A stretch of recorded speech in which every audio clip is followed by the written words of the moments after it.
Teachers of Reddit, what is the most disturbing thing your student has ever done? Kids in my mom's class tried to poison another little girl they were having a feud with.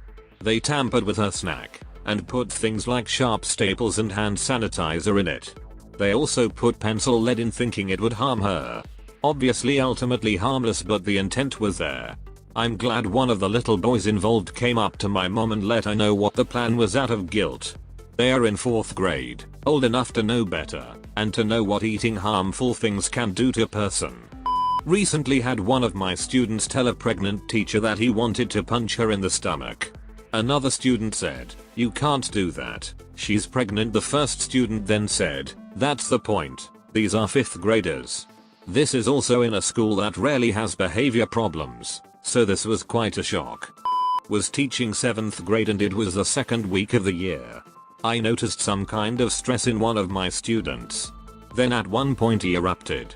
He threw his pencil case against the blackboard and yelled, "Everything is shit. Everything." Stood up, climbed on the desk, pulled out his ding dong, and peed while crying. The whole class including me was just shocked. I would have liked to prevent this situation, but it just escalated so quickly, and when it was happening it was so surreal I was paralyzed. After what felt like 100 years I just grabbed him, threw him over my shoulder and walked out of the classroom. Held him by his hand while shouting into the classroom that they should stay in the classroom while I'm away and only leave it for the next class. I went to call his parents. He got picked up and never came back to this school. I don't know what happened to him. I taught 3rd graders for a year, so the kids were around 9 years old.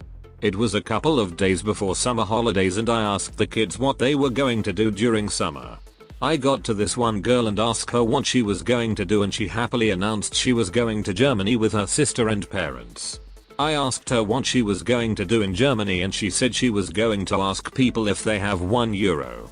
I was like, what? And she proceeded to sit down on the floor with a really sad look on her face, stuck her hand out to me and said, "See, like this. Please miss. Do you have just €1? I'm hungry." She didn't really see anything wrong with this. I'm pretty sure she didn't really understand what she was doing. I was quite alarmed by this, so I informed the other school staff. It turned out that even though they weren't actually poor, her parents were regularly taking their 2 daughters to Germany over summer where they would make them beg for money in the streets. I heard the girl and her sister got pulled out of school shortly after that, but I don't know what happened after since I don't work there anymore. I taught college. I taught mostly seniors and grad students. I had to essentially sit with a disturbed student in my office and keep him talking as campus police searched his office and workstation. The kid made threats against other students and the students waited to tell me until it got really bad. When I intervened, he started threatening me. Like on my personal cell phone, personal email, stuff like that. My husband told me to tell campus police, which I did, but everyone told me there was nothing really they could do. The chair of my dept couldn't even kick him out of my class because he was enrolled through a different department. His home department was slow to do anything. I called a meeting with him to ostensibly talk things out, but I had told my TA to search his stuff. My TA immediately called campus police who went with him to search those areas. They found some stuff in his office, enough to kick him out of school, but nothing that rose to criminality. Well, that is until he brandished the gun that was in his backpack. This happened as he stepped out of my office and my TA and campus police stood there. I watched a campus cop literally tackle him off his feet. At the first school that I taught at, I had a girl come up to me one day and say, "Robert has a knife." I pulled Robert into the hallway to talk with him about it. He said that he didn't have a knife, but did have a box cutter. I asked him why he had it and he said, "Because I'm tired of Chris." Chris was an annoying suck up but wasn't really bad or mean to other kids. I asked Robert what he was planning on doing to Chris. He said, "I am going to get him in the bathroom." I usually took the class to the restroom after lunch, but I didn't that day because they were being rowdy in the hallway. I took Robert to the office and after hearing the story the principal chewed him out. She then called Robert's mom, and she chewed him out on the phone. Here's the kicker. Robert knew that he was in serious trouble. He knew that what he was planning was wrong. He just didn't care. Not in a false bravado macho type way. He literally didn't care. I hate to predict a kid's future criminal endeavors, but that kid scares me. By the way, Robert was 8 years old at the time. Middle school English teacher. I had a student pull a tooth out of his own head to get out of silent reading.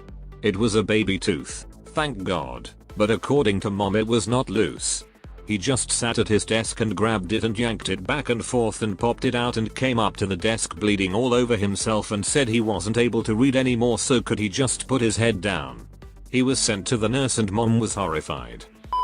I caught some kid trying to take inappropriate photos of his lady friends in the class. When I noticed him doing something fishy, he was directly aiming the camera to where the female students were sitting. I told him to hand over the phone and he got visibly uncomfortable but complied.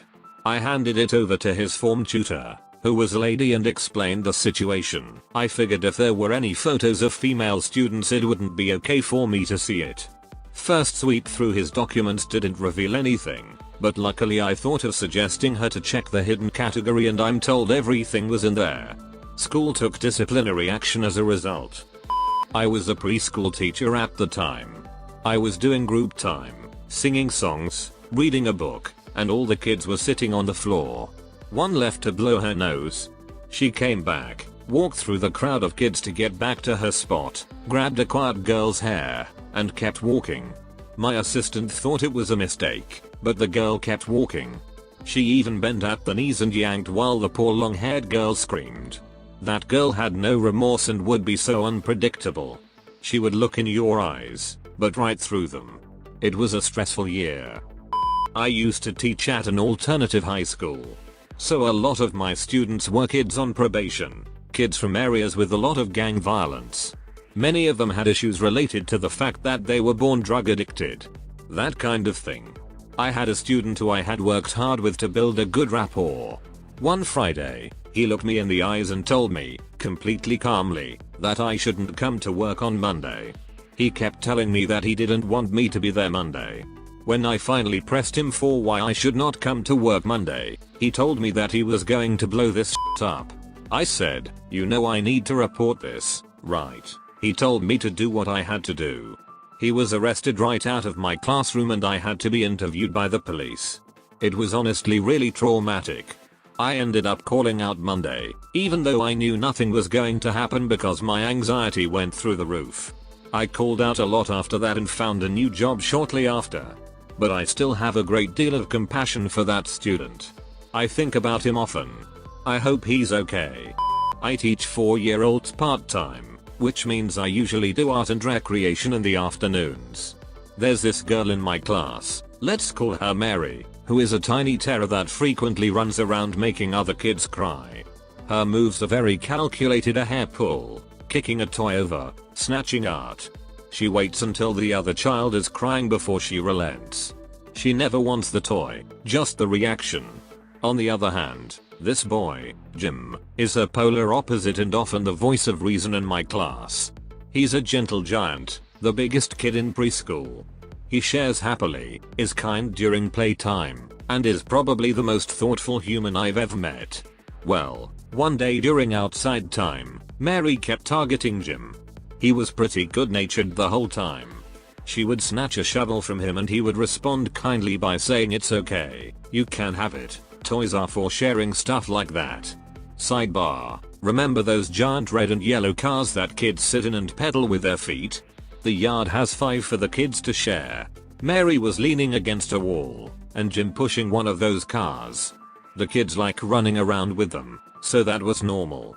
Jim was probably a good 30 feet away from her when he suddenly started accelerating.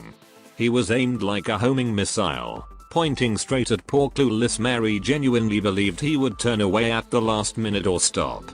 I was wrong. He slammed the car right into Mary, effectively crunching her against the wall. I'll never forget how long it took for her to inhale. I was shaking. I thought he cracked her ribs. Her entire back was bruised, but thankfully no further damage. I was too shocked to be angry. After passing Mary to my co-teacher, I turned to Jim, who was sulking in the corner, and asked, "Why did you do that?" He just shrugged and very calmly said, "I was just trying to take care of our problem. 100% scared of this kid now." I had a 5th grader who I swore was sociopathic. His father had deported the boy's mother because he wanted a new wife, if that gives some context to the living situation. The boy would say very aggressive sexual things, moon students on the bus, etc. But the predatory behavior was the worst. He'd wait as students left the room so he could be next to last, turn off the light and backhand the last kid in line, often his own cousin who was his most common victim. I had to keep an eye on him constantly. He'd also steal electronics and things from his friends, or force his cousin to do so in case they were caught. P.S. Yes, CPS was involved. This was almost a decade ago, so I'm not sure what happened to him.